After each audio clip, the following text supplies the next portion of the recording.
Hello everyone, the microphone's down here, so I just want to make sure it captures my voice correctly. We are in Montreal with my assistant Zach Martel, who runs DC Music School. I'm the owner, but he runs most of the operations. So today, we're going to talk about dominant chords. But before that, I have a course out on DC Music School called The Nature of Dominant Chords in Jazz Music. I highly suggest that you check this course out to support me, but I think it's actually really good content. It talks about the nature of dominant chords from a historical context. And if you get this course and you study the contents, it should help you analyze what you hear when you listen to actual jazz recordings, what the masters are thinking, what they're doing. I've kind of simplified the concept. Obviously, in real life, it's a little bit more complicated than that, but if you're new to this concept, this is a good way to start, in my opinion, so check it out. One thing I didn't talk about in that course is quote-unquote advanced substitutions, such as the whole tone sound. I only talk about the basics.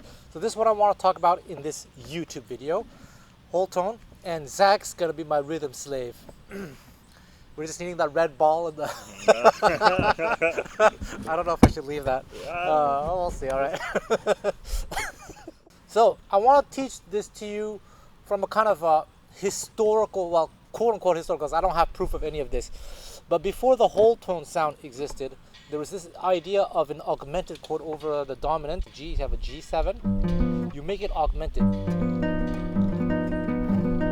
So in my course, I talk about the history behind this. It's all about voice leading. But this was a very, very typical sound as early as when jazz musicians started to improvise. So Louis Armstrong was very fond of this sound. You'll hear a lot of players from the 1930s using this sound quite a lot. Okay? So here, can Zach play me a 2-5-1 in the key C? There's a bird on my iPad. I hope he doesn't step on the stop button. Yo, get the hell out of here. 1, 2, 1, 2, 3.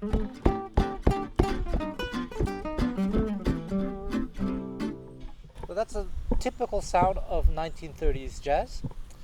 This augmented sound, Django Reinhardt, Sidney Bechet, Louis Armstrong, Tico Rosenberg, you know, all these great players.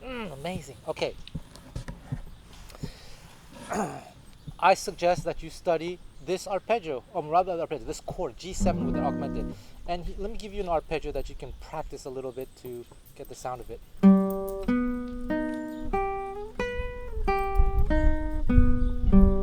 Just as much is good in this position, associated to this G7 chord right here. The notes are G, D, D sharp, G, B. And if you're feeling adventurous, sure, complete, you know, the entire range of the guitar.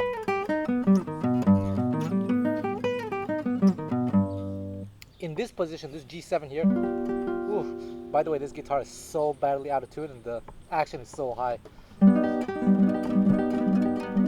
You use this arpeggio right here.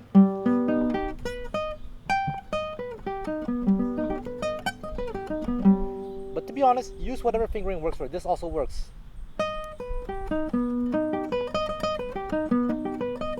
The Dutch gypsies, Stockelo, Rosenberg, etc., they use this.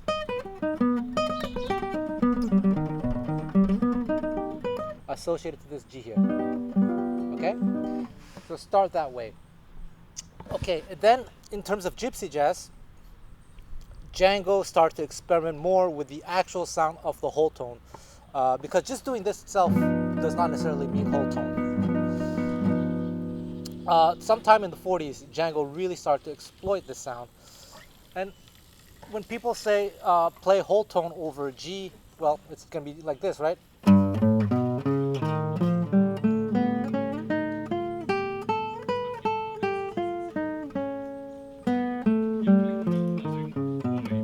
Or whatever fingering you want, you know. Etc. That's the scale played up and down. However, one thing that I noticed Django do was that he didn't make it that obvious. So let's take, again in G, let's take this fingering right here.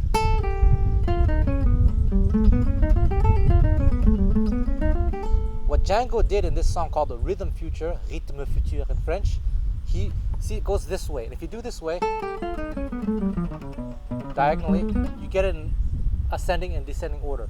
But if you actually go this way, it's a guitar thing, you end up skipping certain notes.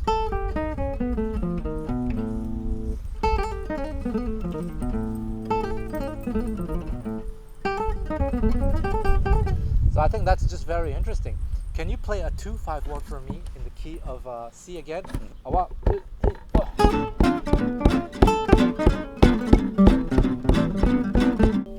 Isn't that cool? So I decided, hey, why don't I copy Django's creativeness and try that in my improvisation? Because that was in his composition itself. But you see, just doing things this way makes it a little less obvious. And then later on, Django also did this kind of stuff, which is self-evident, it's just a whole tone. But there were some other things that he would do. For example, over a G7 chord, he would have this D flat 9 with a sharp 11. And you realize, hey, there's a whole tone scale in here. And what I personally decided to do, so this is not necessarily a Django Reinhardt thing, but it's inspired by Django. So basically, I'm trying to encourage you to be creative, to do things in a not so obvious way. Of course, playing in an obvious way, there's nothing wrong with that, but always doing it the obvious way becomes too obvious at one point. So it's good to mix things up. So anyway, I took this is an actual Django line, but I decided to add certain notes from the whole tone scale.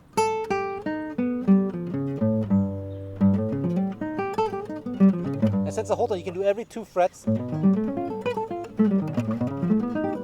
But I personally, just myself, I like to use it here over this G7. Okay, so Zach's gonna play some 2-5-1 for you. 1, 2, 1, 2, 3.